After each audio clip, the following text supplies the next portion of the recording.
as promised, I've jumped on today to talk to you about anxiety. And I've left my glasses on actually because I wanted to see who comes on. I want to be able to talk to you, and I want you to be able to leave questions that I can actually answer. If I don't have my glasses on, I can't see them. I do actually have contact lenses as well, but I'm useless at putting them in and I hate wearing them. So I'm actually, I'm with my glasses. So I have my glasses on, as I said, so that if you want to leave me any comments and questions, you can. And this is me and my dog Jax. You can just see him sitting on the side there. So, and today we're talking to you about anxiety. So this comes up such a lot in the work I do. The fact is that people, even people who haven't been abused, if you've been abused, anxiety is literally a part of your life. Anxiety and depression. And the thing is, even if you haven't been abused or don't have abuse in your background, then anxiety is one of the biggest mental health issues that we're facing in our society today. So I wanted to talk about it, and I particularly wanted to share something because of the work I do and the fact that I kind of seem all together, and a lot of the time I am. I was sharing with someone recently about a really bad day that I had, and someone said to me, "Oh, I'm really surprised that you still have bad days." Yes, I still have bad days, and something that happened to me at the weekend, bearing in mind, I'm really honest with everyone. And I tell everyone that all of the work that I do is based on my own experience of dealing with my own trauma. So I have my own trauma in the background. Obviously, I've been trained, I've done loads of work, but that's where it basically started with my own journey. So I still very, very occasionally have anxiety attacks, panic attacks. It could turn into a panic attack. It doesn't anymore because of all the work I've done on knowing what it is, why it's there, how to deal with it. But I just wanted to share that with you. That's something that I'm going to talk about today. I'm going to talk to you about the anxiety attack I had at the weekend and how I was able to take control of it. And really everything that I'm going to talk about comes back to everything that is discussed in psychology and medical journals. So there's nothing special about my experience. It's all backed up by medical opinion and by human psychology, what is the norm. But I wanted to share it with you because I thought it would be really useful for you. So let's start with what anxiety is, because so many of you have it. Oh my goodness, the questions I get into my inbox and my messenger about anxiety, it's absolutely rife. So let's start. And so many people don't seem to understand why they have anxiety or even what it is or why it occurs. So the fact is, let's take people who've been abused, because that's what I mostly deal with. So whether you've been abused or whether you haven't, just listen to this, because it will, if you haven't, it will help you understand people who have. And if you have, you will understand where your anxiety comes from. And the fact that this is totally normal. So if you experience extreme fear and anxiety because of abuse in your past, please don't feel that there's something wrong with you. The only thing that's wrong with you is the way that you've been treated and the way that you have been made to feel. That's all that's wrong with you. There's nothing wrong with you as a person. You're just a product of what you experienced and what happened to you. And yeah, please write any comments, leave me any questions as we're going along. I'm actually wearing my glasses so that I can see what you're writing and so that I can answer the questions for you. So yeah, thanks for joining. That's great. So anxiety, there's lots written about anxiety and why it occurs. But in my experience, in the work that I do, it is very, very normal for people who suffer from abuse to experience anxiety. They experience it as children and it carries forward into their adult lives. People will talk to me about feeling anxiety and feeling fear.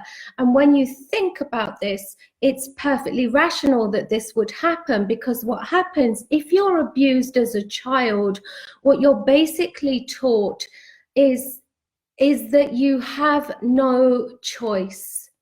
Okay, so many people, when they work with me, they go back and they look at what happened, and what they see is that they were taught that they can't trust themselves.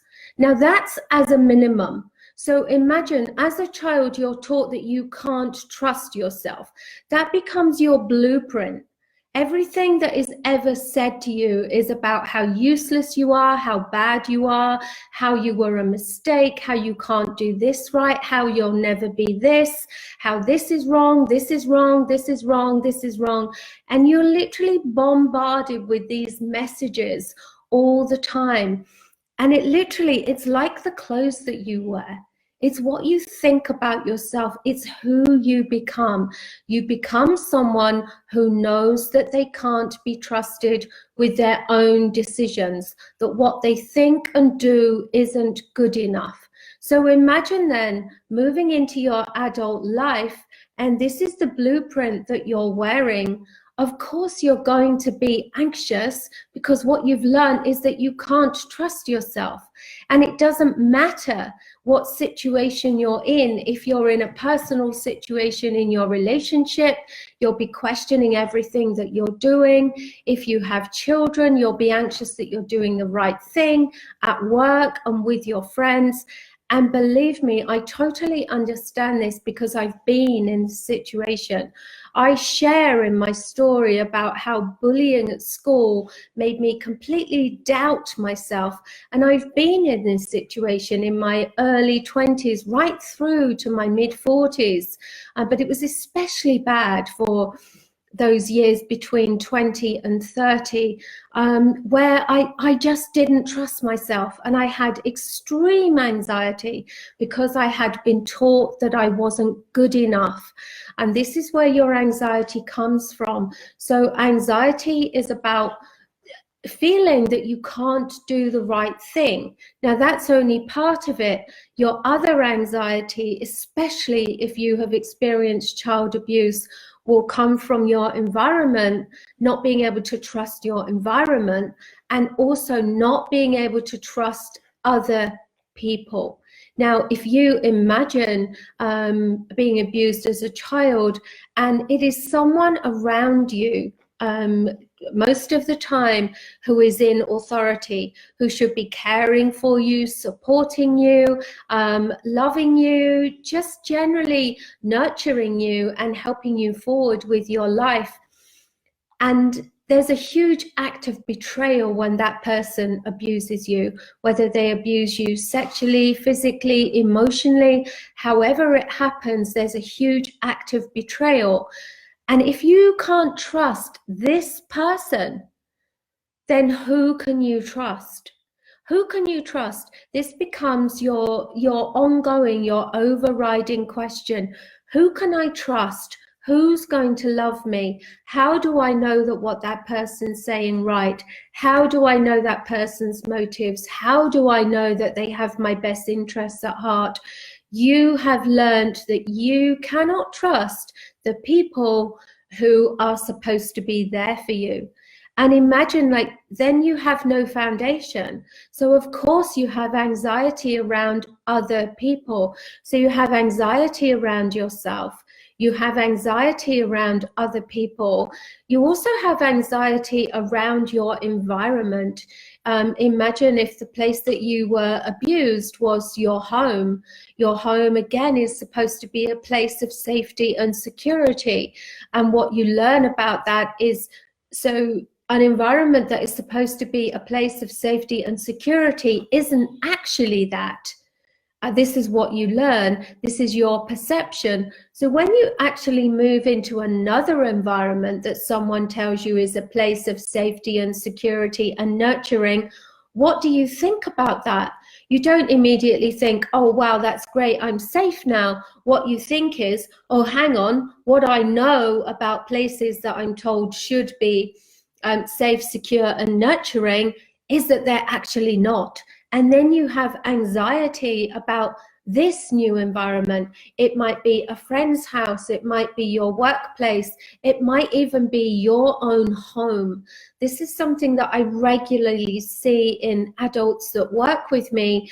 Their parents, they have their own home, they have their own children, and what they'll say to me is, why do I feel so terrified in my own home? And the reason they feel terrified is because of the blueprint that they carry about what home is. And it doesn't relate to the home that they've got now. It relates to the home that they had. But the mind and body don't see it that way. The mind and body carry forward the trauma, they carry forward the perception about what a home actually is. And this is why, even when you're saying to yourself logically, well, that was then, this is now, but that anxiety is your blueprint. So anxiety, this is a long description, but I'm going into the details here so you completely understand it. So your anxiety comes from a past experience, and it's all related to not having control, not being able to understand, not being able to trust. If you think about that word control, if you felt that you were in control, so it's this feeling of not being in control, if you felt that you were in control, what would you have to be anxious about? You wouldn't. Now, if you take that, we all have control over our actions, our thoughts, our feelings, our reactions and our responses, our personal ones. We're all responsible for those. We can't control those from other people. So none of us have control of our environment per se. But what most of us can do is we can control, we understand that we can adequately respond to that environment. And what people who have who come from an abuse background understand is that they cannot adequately control that environment. It's a completely different thing. So here you have people, if you're in an abuse situation, your anxiety comes from, now you can't trust yourself, you can't trust other people, you can't trust your environment, and you cannot trust yourself to adequately respond to something that happens. And this comes up all the time with people that I'm seeing. And so that's a description of why anxiety happens for most people. And even if you wouldn't believe the number of people I see who don't actually think that their anxiety is abuse related. Now, your anxiety is always about something that has happened to you. No one is born anxious. You're not born anxious as a baby. As a baby, the first thing you do is reach out and hold on to something because you are sure that your needs are going to be met. Your basic, your first and your main human need is for connection. So you reach out. When someone puts a finger up like that, what does a baby do? They wrap their finger around it for connection, because to a baby, their instinct, their DNA tells them, now I have connection and my needs will be met. So no baby is born anxious. No baby doesn't reach out because they are anxious that their needs won't be met. Babies reach out in absolute certainty that there is nothing to be anxious about, that their needs will be met. Anxiety is something that they learn when their needs aren't met, when they don't get the love and the cherishing and the support that they need, when they don't live in a loving and caring environment. And that's where anxiety comes from. It can come on later in adult life, but it's far more likely to be related to something that happens in childhood. And what I find with people that I work with, it's medically accepted. I did a post yesterday about how much information there is out there, so you can look all this up. What was I going to say? It's medically accepted that the best way to deal with anxiety is to understand the root cause. And yeah, I totally agree with that. When you understand the root cause, I think I did that in my post a bit earlier today about why I was talking about this, because when you understand the root cause is when you can do the healing work around it.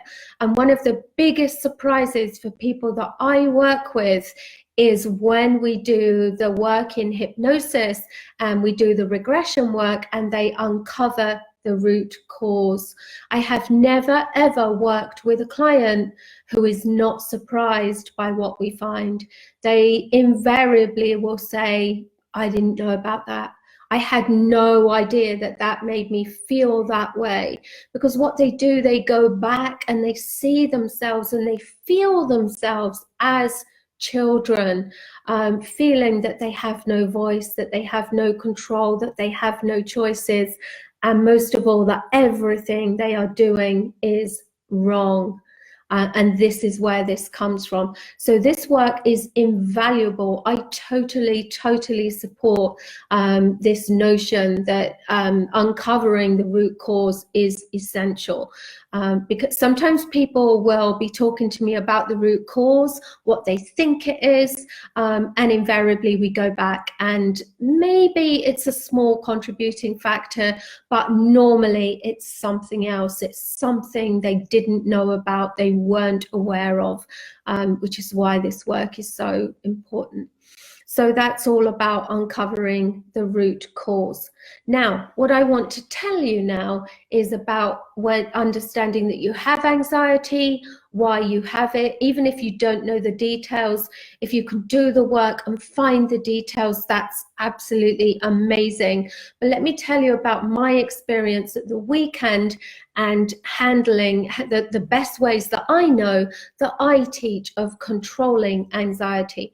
In the deep work that I do, we actually heal. We heal what has happened, and we get rid of the anxiety. But before you do that, there are ways that you can control your anxiety.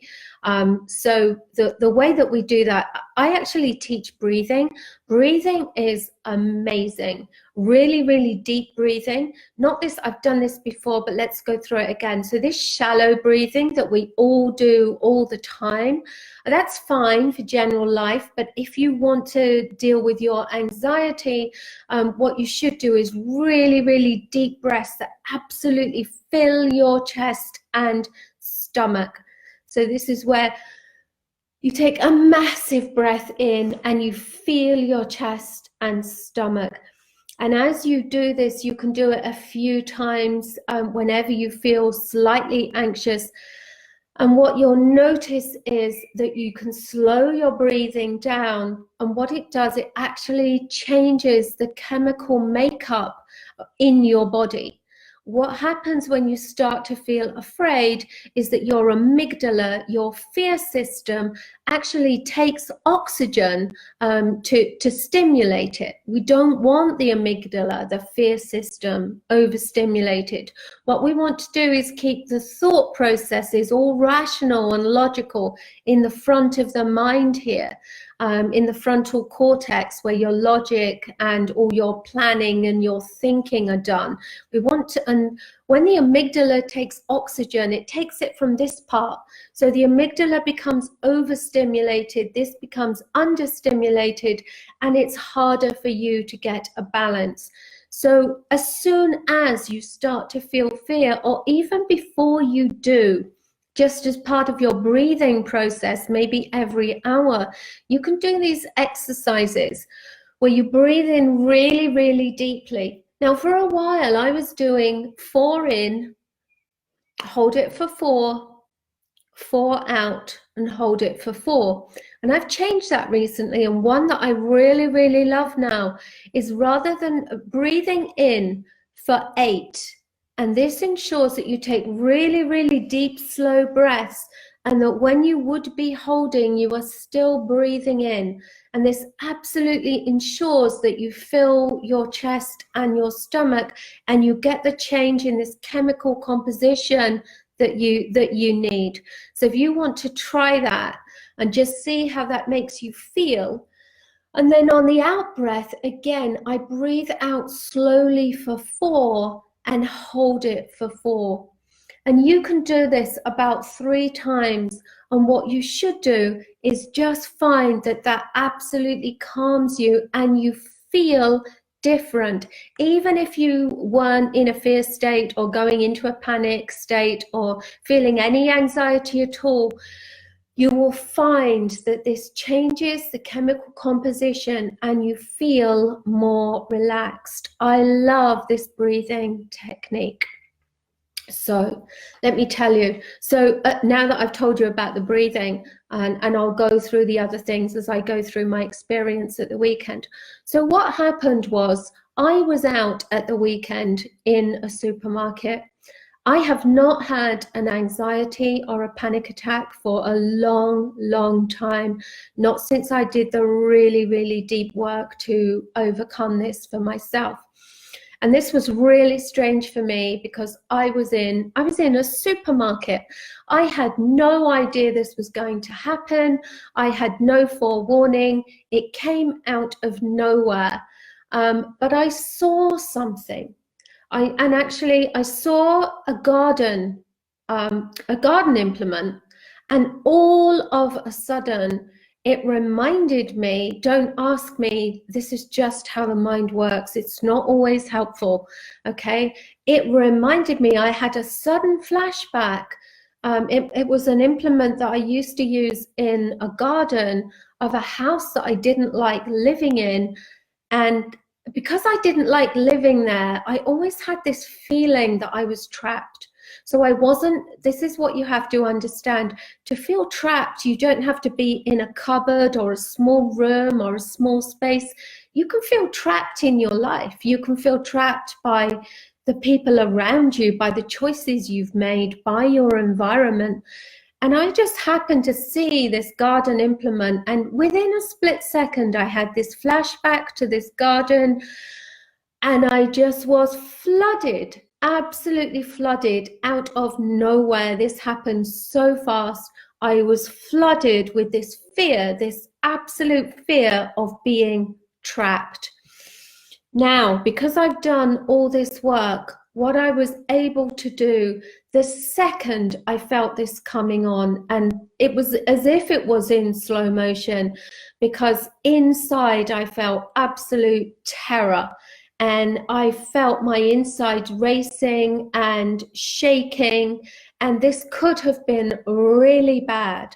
But because I've done all this work and because I know how to take control of this, the split second this happened, because my neural pathway has changed, I've changed my response to this. Whereas before it used to be panic because I didn't know what to do, now my immediate response is take control. This is going to be bad if you don't.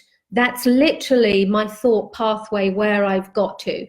Okay, and this is the work that I do with people to teach them to get to here. So my thought pattern came in, take control. And the first thing I did, as this is flooding through me, I took that massive deep breath. And I kept breathing in, probably for more than 8, probably for more like about 12, for as long as I could. And I let it go. And as I let it go, I won't say that it all left, but I felt the fear starting to go. This response inside me started to calm, started to leave. And I just kept doing it. And I did it about 3 times. And when I felt calm enough, but knowing that I still felt trapped and that this could still be a problem if I didn't really, really master this, I did the next stage. The next stage is to remember or to remind yourself that the fear you are thinking is in the past. It had nothing to do with where I was.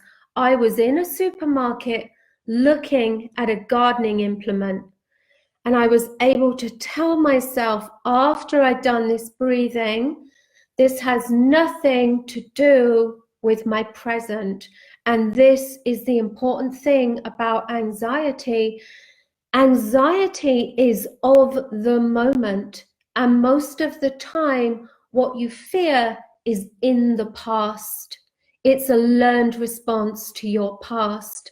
And if you can get the control and tell yourself that as long as you're in a safe environment, for sure, you know, most of us now, we live in a safe environment if you're safe, and tell yourself, this has nothing to do with where I am now. And you just repeat that to yourself. And I think I told myself that about 3 times to remind myself that this was my present and not my past, and that this couldn't hurt me anymore, and that I was not in this situation. So I've centered myself. The next thing I do, and you use your senses to do this.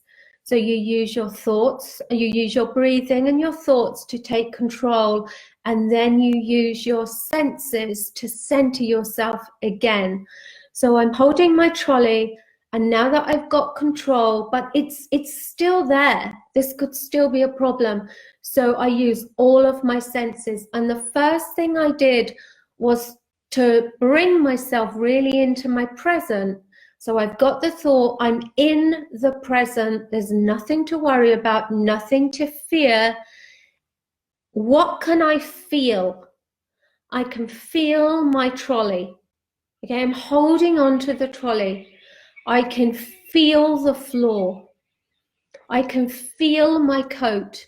These things are present. These things are real. These are calming, centering forces. Okay, I'm really present. This is what I can feel. And then what can it doesn't matter which way you do this. Okay, I did this because in the moment it is what worked for me, because the most calming thing I could feel was my trolley. I could hold on to the trolley and know that this was real, this is the present, this is where I am now. I'm in a supermarket, nothing is going to happen to me. I am not where this anxiety belongs. These are the kind of thought processes that you need to develop. And then that goes through my body into the floor. And then I thought, what can I hear? Well, I can hear lots of people. There's lots of noise. There's lots of people around. I can hear music. So again, this is real. I'm in my present. There are people around me. Nothing can happen. And then you take it from there. What can I smell? Okay, well, I can smell the food around me. I can smell that I was standing next to a freezer. I can smell, you know, that icy smell from the freezer. So, and this is a very, very short space of time. I'm taking much longer to explain it than it actually takes. We're probably talking about 30 seconds here, from doing the breathing to feeling to smelling to hearing to sensing. You know, what do I sense? What I sense is that I am safe. What I sense is that nothing can happen to me. Okay, so how do I feel? I feel calm now. I choose to feel calm because I have no reason to feel otherwise. I choose to feel calm because there's nothing to fear. I choose to feel calm because I understand that nothing is going to happen to me. And then I was able to move on. I was still a little bit shaky inside. But I think a lot of it for me was that this could still happen to me. This hasn't happened for a long time, and the way that it happened so fast. And also, of course, I was thinking to myself, Wow, no wonder my clients sometimes feel so terrible, because I'm a long way down the journey. I know how to deal with this. I know what this is. And look at what this still was for me. And I do remember finishing my shopping thinking, oh my goodness, for my clients, no wonder they get so scared sometimes. So, and they don't know what to do. And it's really good that we can teach them to do this work, because this really, really helps. And so I was a little bit shaky. And as I say, that was from the surprise that this could still happen.